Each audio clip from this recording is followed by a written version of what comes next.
Zainabu had always believed that love meant patience. She cooked Musa's meals with love, cared for their son Tajiri like gold, and never raised her voice, not even when something didn't feel right. The first sign came one evening when Musa came home late, claiming he had a business meeting, but he smelled like a perfume she didn't wear. She smiled, said nothing, and washed his clothes herself. Days turned into weeks, and the late nights became more frequent. He started hiding his phone, stepping out to take calls, and changing passwords. Still, Zainabu stayed calm. She watched everything, memorized details, and kept her heart steady. Then she found a receipt for a hotel stay, tucked deep in his jacket. It wasn't hers.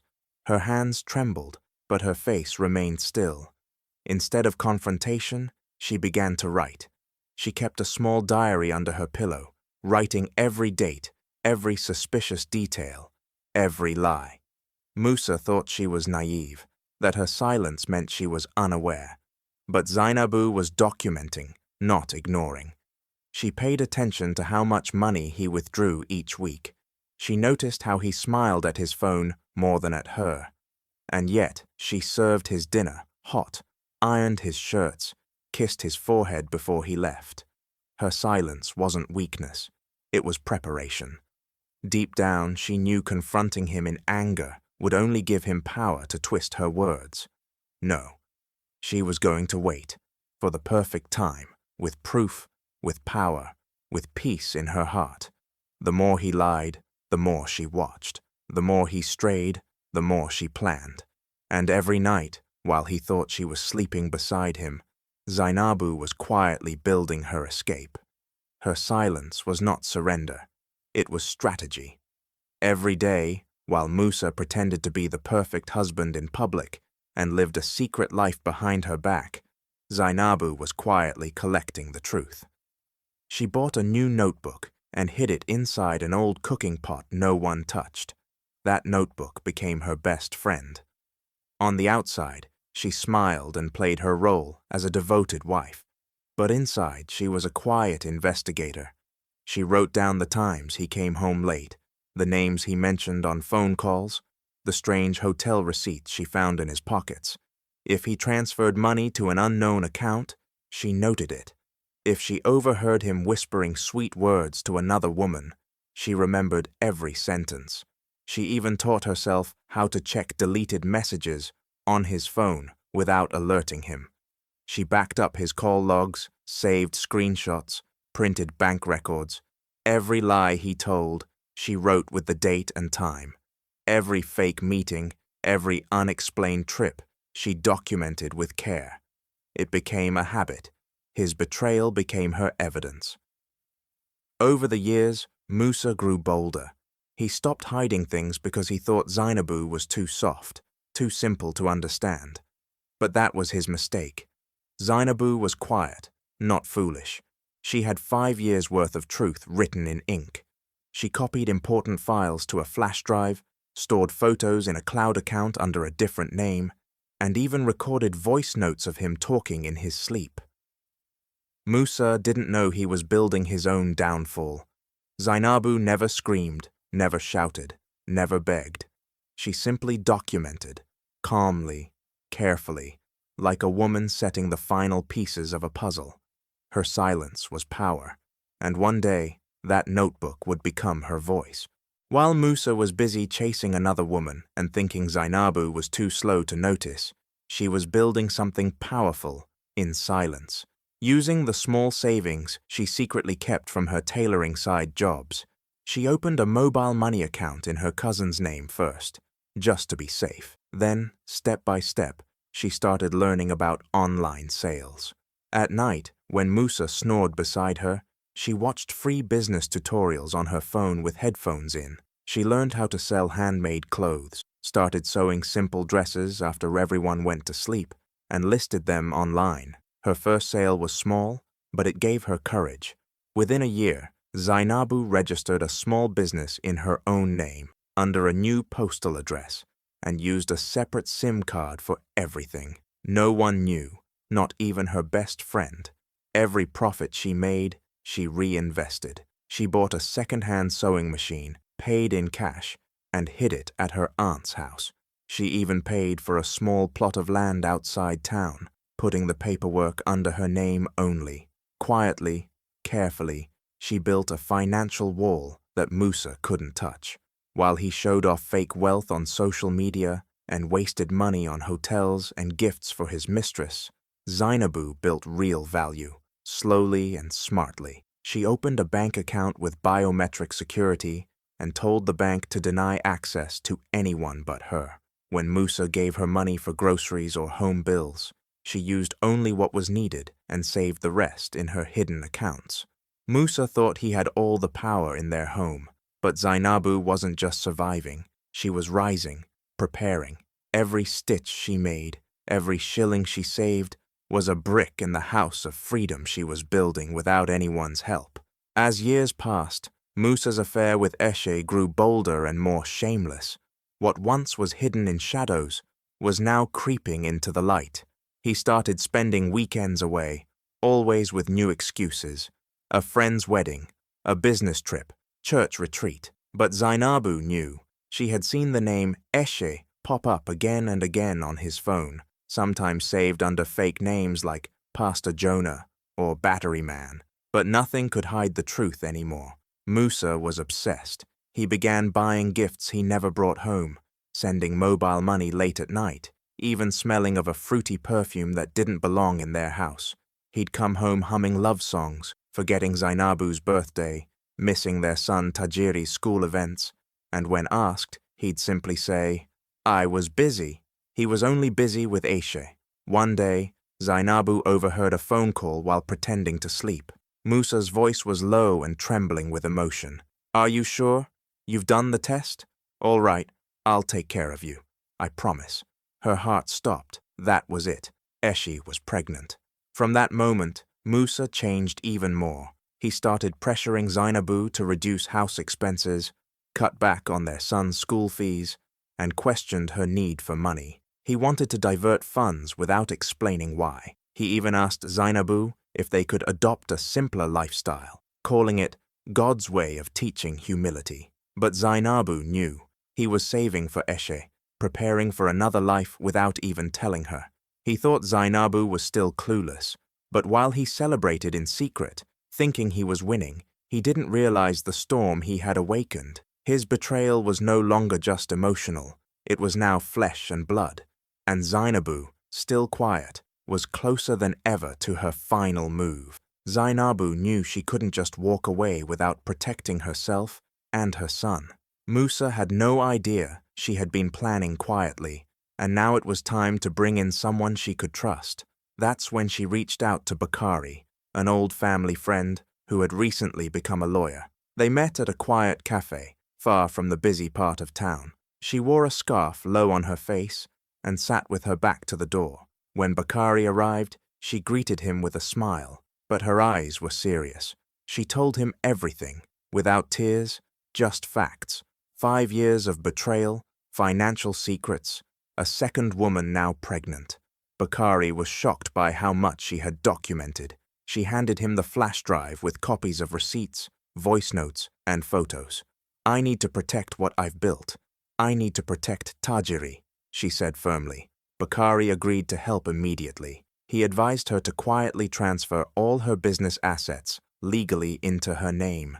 No shared access, no loopholes. He helped her draft a will, power of attorney, and ownership papers for her land and bank accounts.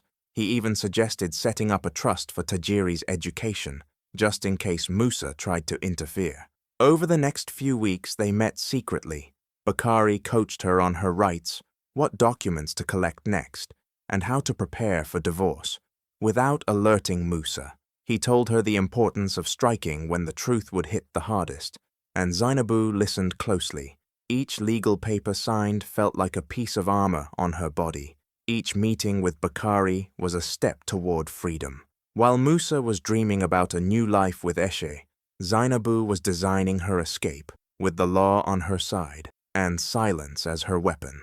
Zainabu became even more watchful. Now that she had Bakari guiding her legally, She knew exactly what to look for. Every transaction Musa made, every lie about money, became another piece of evidence. She started checking the house bills carefully. If Musa said he paid for electricity, she checked the receipt. If he claimed he bought groceries, she counted every item. Slowly, she discovered that he had been secretly withdrawing large amounts of money from their joint account, often late at night or on Sundays when the bank was quiet. She visited the bank on her own one afternoon, pretending to update her information, but what she really wanted was a copy of their account statements. 6 months back, the numbers told the story. Musa had been transferring money to a private number, registered under Eshe's name. One transfer was enough to pay their son, Tajiri's school fees for a whole year. Another matched the cost of a new phone she had seen Eshe flaunting on Instagram. Zainabu printed every bank slip and hid them inside an old album labeled Wedding Memories, a place she knew Musa would never touch. She took photos of receipts with her phone and backed them up in a locked folder. She even kept screenshots of text messages where Musa casually joked with friends about funding his second home. Every small lie, every selfish move Musa made with the family's money, Zainabu collected without a word. She never accused him. She just nodded, cooked his dinner, and kissed their son goodnight. But inside, she was building a powerful case. One day, she would show the world how the man who claimed to be a provider had secretly become a thief in his own home. And when that day came, she would not raise her voice. Her evidence would speak louder. It was a normal Saturday afternoon when everything changed. Zainabu was folding clothes, while Tajiri, their 9-year-old son, played quietly with his toys in the living room. He hadn't been himself for days. Tired, quiet, not eating well. She thought it was just a cold. But then, out of nowhere, he collapsed. His little body hit the floor with a heavy thud. Panic gripped Zainabu's chest as she rushed to him, screaming his name. His eyes rolled back. She didn't wait.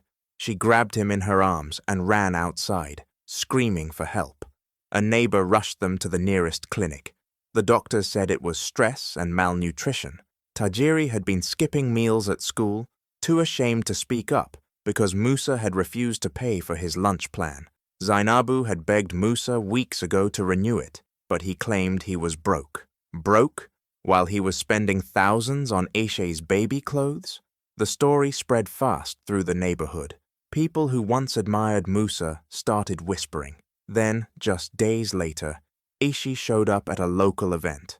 Public, glowing, pregnant, and holding Musa's hand like she was already the wife. They laughed loudly, posed for photos, and even shared a kiss in front of everyone.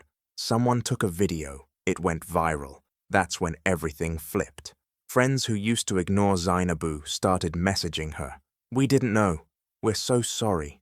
But she didn't respond. She was at Tajiri's bedside, holding his hand, wiping his forehead, promising him that better days were coming. Musa, on the other hand, was now known not just as a cheater, but as a father who let his own son fall while chasing another woman. His mask was cracking, and the world was finally starting to see. The living room was packed. It was supposed to be a simple family dinner, but Musa's side had insisted on inviting Eshe too, claiming she was family now since she was carrying Musa's child. Zainabu cooked the food, set the table, and smiled politely, even as whispers and sideways glances filled the room. Eshe walked in confidently, rubbing her stomach like she owned the place. Musa stood beside her, grinning proudly, barely glancing at Zainabu. Everyone expected her to stay quiet, as always, but not this time. Once everyone had eaten and settled, Zainabu calmly stood up. She tapped her glass gently. "Before dessert," she said with a smile, "I have a few things to share." The room fell silent. Even Eshe paused mid-laugh. Zainabu pulled out a small folder and placed it on the table. Inside were copies of legal documents, property titles, bank statements, and business registrations, all in her name. "For the last 5 years," she began, "I've known what's been going on. I've seen the lies, the cheating, and the money you thought you were hiding. But I didn't scream or fight. I built. I protected what belongs to me and Tajiri. She pointed to the documents. This house, it's legally mine now. The business, also mine. And starting tomorrow, Musa, you'll be receiving divorce papers. Oh, and full custody of Tajiri is already in motion. I have medical records, financial proof, and witnesses. Mouths dropped. Musa's mother gasped. Eshe froze. Musa tried to speak, but no words came out. Zainabu smiled softly. Thank you all for coming. You may finish the cake if you like. With that, she walked away, leaving behind shock, silence, and the echo of a woman who had turned pain into power. After the family gathering, Zainabu didn't waste a single day. She filed for divorce first thing Monday morning, walking into the courthouse with quiet confidence and a folder full of evidence. Everything she had documented, Musa's cheating, the stolen family funds, the emotional neglect, and Tajiri's hospital records, was now in the hands of the court. With Bakari by her side, she didn't just want freedom, she wanted justice. Musa thought it would be easy. He believed no court would ever go against him. But as the case unfolded, the judge's expression changed. The financial trail was clear. He had funneled money meant for his son into luxuries for Eshe. The judge even read aloud messages where Musa laughed about starting a new life without ever mentioning Tajiri. Then came the medical report. The courtroom grew heavy as the doctor's statement was read. Tajiri had collapsed from stress and poor nutrition, all while Musa was living like a king with Eshe. That was the final blow. The judgment was swift. Zainabu was granted full custody of Tajiri. She was awarded the house, the business, and additional compensation for emotional damage and financial abuse.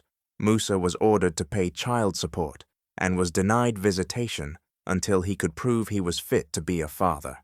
Outside the courtroom, reporters gathered. People who once judged Zainabu now admired her. She didn't cry, she didn't yell. She simply walked out, holding her son's hand, with her head held high. And Musa? He stood outside the courtroom, stunned, watching everything he once took for granted slip through his fingers. His lies, his betrayal, it all came crashing down in a legal storm he never saw coming. Zainabu had won, not with anger, but with patience, wisdom, and undeniable truth. Zainabu moved into a smaller home on the edge of town. Nothing fancy, but it was hers, and most importantly, it was filled with peace. No more pretending, no more sleepless nights wondering where Musa was or who he was with. She painted Tajiri's room in his favorite colors, planted flowers outside the window, and every morning started with laughter instead of silence. Tajiri slowly returned to his cheerful self, no longer worried about being forgotten. He smiled more, slept better, and even asked to join the school's music club. Zainabu focused on her business, pouring her heart into it. What started as a simple online craft shop had grown into something big. Orders were coming in from across the region. She hired 2 women from her neighborhood and began teaching young girls how to make and sell handmade items. Her story inspired many. Women reached out, not out of pity, but out of admiration. They wanted to learn how she did it, how she stayed calm, how she rebuilt from the ruins. She told them the same thing every time. I didn't fight with noise. I fought with focus. As months passed, she and Tajiri would take walks in the park, sit by the lake, and eat roasted maize from street vendors. They laughed freely, without fear. One evening, while watching the sunset, Tajiri turned to her and said, "Mama, I'm proud of you." Those words meant more to her than any court victory or business milestone. And Musa? No one heard much from him anymore. He faded into the background, his glory days gone, his spotlight dimmed. Meanwhile, Zainabu glowed, not because of revenge, but because she had chosen herself, her son, and a life full of truth, freedom, and quiet joy. Like, share, and subscribe for more powerful stories. Remember, true strength isn't always loud. Sometimes the quietest plans bring the loudest victories.